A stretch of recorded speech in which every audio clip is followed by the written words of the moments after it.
Assalamualaikum warahmatullahi wabarakatuh. Perkenalkan, nama saya Estui Lujeng dengan NIM 212211101122. Di sini saya akan mempresentasikan tugas bisnis kefarmasian mengenai kiat-kiat merintis usaha bidang kosmetika. Yang pertama, kita akan membahas sejarah industri kosmetik di Indonesia terlebih dahulu. Industri kosmetik masuk pertama kali di Indonesia pada tahun 1986. Pada tahun 1980-an ini tujuan awal kosmetik bukan untuk merubah penampilan, tetapi lebih untuk personal atau body care seperti shampoo, sabun mandi, pasta gigi, astringen, toner, cleansing milk, dan bahkan rose water.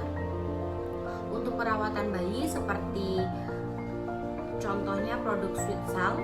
Kemudian untuk perawatan untuk teenager itu contohnya seperti pewangi ataupun talc.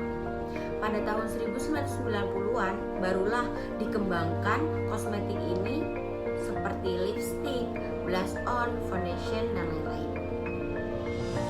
Untuk brand terkenal lokal di Indonesia pada tahun tersebut terdapat Viva, Martha Tilaar, maupun Sarali. Brand lokal inilah yang merupakan tren di Indonesia pada tahun 1980-an. Brand ini terkenal dikarenakan harganya murah dan juga mempunyai ciri khas tersendiri. Untuk itu, untuk bersaing dengan ketiga brand ini perlulah digunakan produk dengan harga murah dan terjangkau, memiliki ciri khas tersendiri juga, dan adanya promosi di iklan TV ataupun sosial media, seperti contohnya Wardah yang terkenal dengan brand kosmetik halalnya. Kemudian di perizinan industri kosmetik. Untuk perizinan industri kosmetik terdiri dari perizinan UKL UPL. Biasanya membutuhkan waktu 8 bulan agar terrecord oleh Pemda. Kemudian apabila UKL UPL sudah lengkap, bisa mengurus perizinan industri. Biasanya 2 minggu. Untuk perizinan ini harus data yang disiapkan itu harus sesuai dengan lapangan, karena jika berbeda akan dipermasalahkan. Contohnya bisa terkendala di bagian perizinan Dinkes.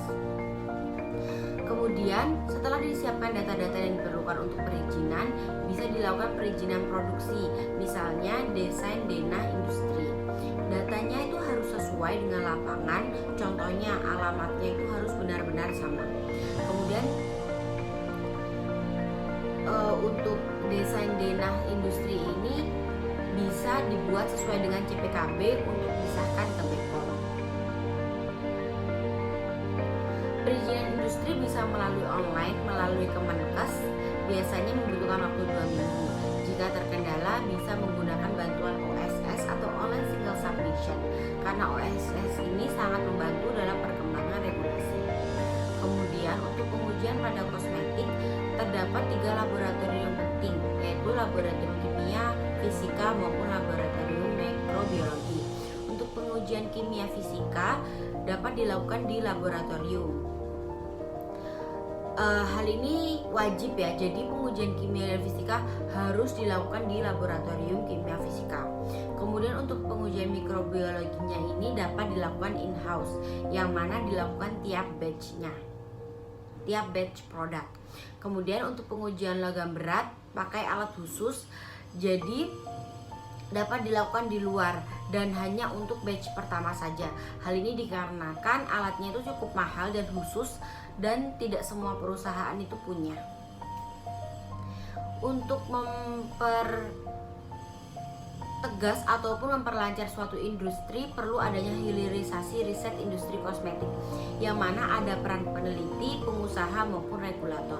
Untuk hilirisasi riset pada industri kosmetik secara saintifik lebih menuju ke industri pembuatan bahan aktif kosmetik, karena di situ industri kosmetik itu hanya memformulasi bahan dengan mencampur-campur bahan yang sudah ada untuk mendapatkan benefit yang optimal.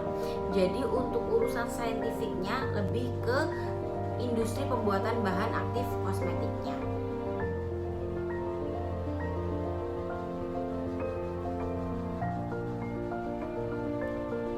Kemudian pada industri kosmetik juga jarang sekali melakukan approval efikasi dari kosmetik yang dilakukan oleh R&D. Untuk menentukan parameter output kosmetik itu susah dinilai dikarenakan setiap orang memiliki efek yang berbeda-beda. Approval-nya itu biasanya di safety karena parameternya bisa diukur. Kemudian parameter yang lain yang bisa diukur yaitu stability. Ini merupakan parameter yang mudah diukur, dan contoh parameter lain yang bisa diukur tuh contohnya whitening ataupun lightening, karena dari hari pertama pemakaian sampai 2 bulan itu sudah terlihat perkembangannya. Kemudian untuk keseluruhan cocok atau tidaknya itu sangat bias tiap orang, dikarenakan tiap orang itu kan memiliki tipe kulit yang berbeda-beda. Tantangan di dunia kecantikan sebenarnya cukup sulit tapi tidak terlalu rumit. OM atau Original Equipment Manufacture atau yang disebut dengan kualitas sebuah produk dalam setiap formula harus berbeda di setiap company. Maka itu company perlu membuat pabrik private label, yang mana private label ini merupakan produk yang dihasilkan oleh suatu perusahaan dan dijual kepada pihak tertentu atau perusahaan lain dengan kondisi perusahaan tersebut dapat mengubah serta mengembangkannya dan melabeli produk tersebut dengan harga ataupun merek mereka tersendiri. Hal ini berfungsi untuk memasang hak cipta terhadap produk. Bekerja sama dengan perusahaan besar memiliki tantangan dalam penentuan skala margin dikarenakan negonya sangat ketat dan juga marginnya sangat tipis. Maka dari itu perlu efisiensi pabrik agar mendapatkan margin yang tinggi. Kemudian untuk masalah bahan baku, untuk industri skala kecil yang baru memulai usaha itu cukup sulit pada bidang ini dikarenakan jika order pada supplier itu kan ada minimum order, sehingga dapat diatasi dengan membeli bahan ke sosial media seperti Tokopedia ataupun toko kimia karena bisa dibeli eceran seperti gram. Untuk pembelian ke supplier itu biasanya pengadaan bahan baku sudah besar, misalkan 10-100 kg atau lebih dari itu. Tantangan lainnya yaitu di packaging. Tantangan packaging ini merupakan tantangan besar untuk tren kosmetik saat ini, dikarenakan packaging sendiri itu membutuhkan cost atau pengeluaran yang besar. Jika packaging bagus, maka konsumen akan tertarik dan percaya dengan isi produknya. Contohnya di negara Korea yang sangat memperhatikan packaging sehingga produknya menarik. Di industri Indonesia sendiri, para industri kosmetik juga memperhatikan packaging, tetapi perlu diimpor dikarenakan di Indonesia belum ada industri packaging yang bisa bersaing sebagus itu. Maka dari itu biaya produknya juga menjadi lebih mahal dikarenakan packagingnya sendiri perlu impor dari luar negeri. Entrepreneur di dunia kecantikan itu perlu memiliki pabrik sendiri agar bisnisnya legal dan menitipkan merek ke company besar seperti CV ataupun PT. Contohnya PT Pilars yang terbangun pada tahun 2018. Kita akan fokus di pembuatan kosmetik ya. Sedangkan company itu PT Pilars akan fokus ke penjualannya. Jika sudah banyak konsumen, maka bisa keluar dari company dengan merintis industri kecil. Pada tahap ini membutuhkan mesin sehingga bisa membeli mesin bekas dan dimodifikasi agar sesuai dengan kebutuhan pembuatan kosmetik. Selanjutnya perlu dilakukan promosi seperti diiklankan di TV atau sosial media sesuai dengan aturan BPOM. Hal ini agar tidak terjadi overclaim yang dapat mengakibatkan atau mempengaruhi kualitas produk. Perintis usaha kosmetik itu bisa belajar dari kosmetik Korea karena lebih maju dan menjadi kiblat kecantikan di Asia. Selain itu juga dapat mencari informasi dengan melihat beauty vlogger ataupun melihat review dari Female Daily untuk memantau kosmetik apa yang sedang disukai dan juga sedang tren. Kemudian perlunya menghandle customer dengan menyediakan sarana konsultasi supaya konsumen puas dan kita dapat improvement untuk mengikuti apa yang konsumen inginkan. Pada private label, formulasi atau R&D diserahkan dan didaftarkan ke BPOM. Kemudian kemudian akan di-sharing informasi produk ke private label. Tetapi jika tidak memiliki private label, maka jika ingin mendapatkan informasi perlu membayar karena tidak bekerja sama dengan PT tertentu. Apa yang terjadi apabila terjadi overclaim pada suatu produk? Produk utamanya akan tidak bagus atau tidak terjamin di kualitasnya dikarenakan produk terjadi pemesanan yang membludak. Maka dari itu dapat dilakukan atau dicegah dengan cara menaikkan jumlah atau kapasitas pegawai, menghentikan penambahan customer baru, ataupun membuat pabrik baru apabila tidak ingin kewalahan. Contohnya terjadi overclaim itu pada masa pandemi dikarenakan permintaan konsumen itu semakin membludak sehingga produksinya berkali-kali lipat. Perlu diketahui juga bahwa saat ini industri kosmetik itu sangat berkembang dan disupport dengan adanya sosial media dan selebgram sehingga potensinya sangat besar menguasai pembelian atau penjualan di sosial media.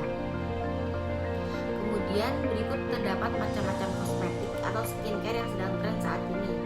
Contohnya serum, toner, cleaning yang wash off, krim, masker ataupun sunscreen. Terdapat skincare lainnya seperti perkembangan dari toner, contohnya essence, perkembangan dari serum tapi lebih ringan, contohnya ampul seperti itu, ataupun perkembangan dari cleansing yang wash off, contohnya cleansing balm. Untuk harganya biasanya paling mahal itu berada di serum. Tetapi pada pembuatan serum ini merupakan pembuatan serum yang pencampurannya sangat sederhana, tidak membutuhkan teknologi panas dan dingin, hanya menggunakan homogenizer dengan kecepatan rendah sampai tinggi. Tidak perlu menggunakan vakum, mixer dan lain-lain, hanya membutuhkan stainless steel dan homogenizer, sehingga investasinya pun cukup rendah. Kalau krim sendiri butuh mixer double jacket karena membutuhkan panas dingin. Mesin tuh perlu dimodif juga untuk keperluan kosmetik. Serum itu mahal dikarenakan dibutuhkan bahan yang lebih dengan konsentrasi yang lebih tinggi juga. Maka dari itu produknya biasanya lebih mahal.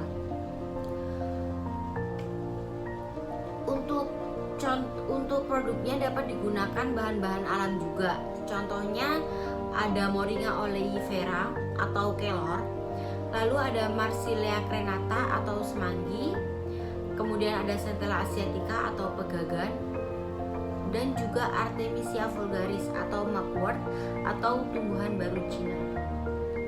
Bahan alam ini dalam bentuk ekstrak biasanya digunakan untuk kosmetik. Sebelum dibuat kosmetik perlu diregistrasikan terlebih dahulu untuk data-data ilmiahnya datang dari pemasok. Misalkan sebelum diklaim bahan itu sebagai anti akne, maka perlu ada supporting data sehingga saat diklaim di BPOM sudah jelas kuantitas dan kualitasnya sesuai formulasi.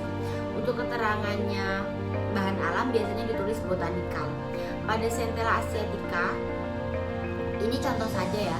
Jadi misalkan Centella asiatica ini kan punya efek soothing atau anti akne pada konsentrasi minimal 10%. Tetapi jika dalam formula tersebut hanya 1%, maka tidak bisa diklaim produk tersebut sebagai anti akne. Jika seperti itu, maka cukup diklaim botanikal saja.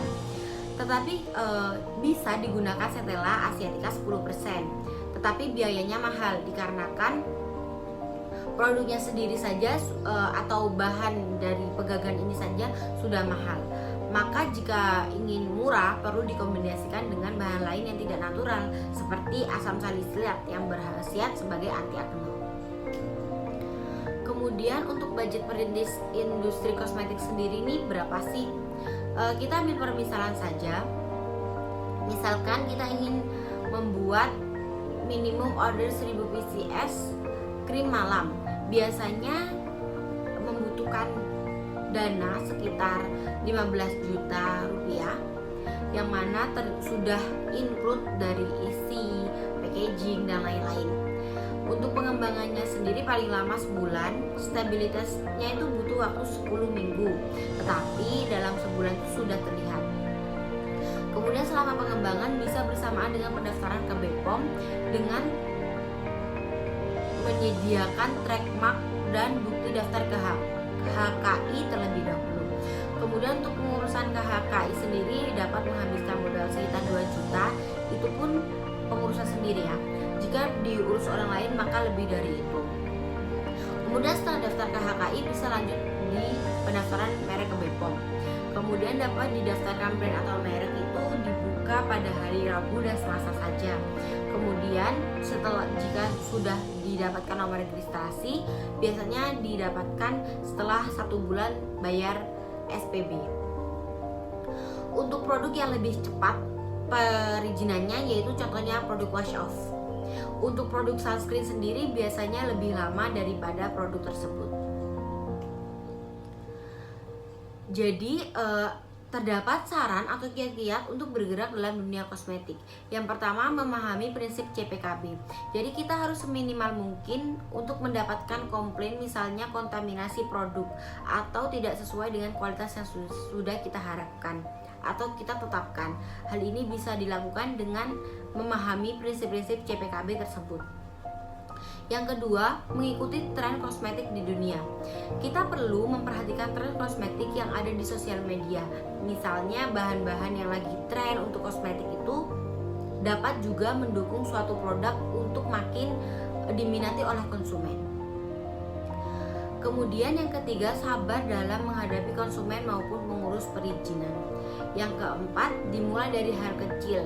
Contohnya untuk pemula yang mempunyai bakat menjual, ini merupakan waktu yang tepat untuk pemula tersebut memproduksi atau merilis industri kosmetik yang baru.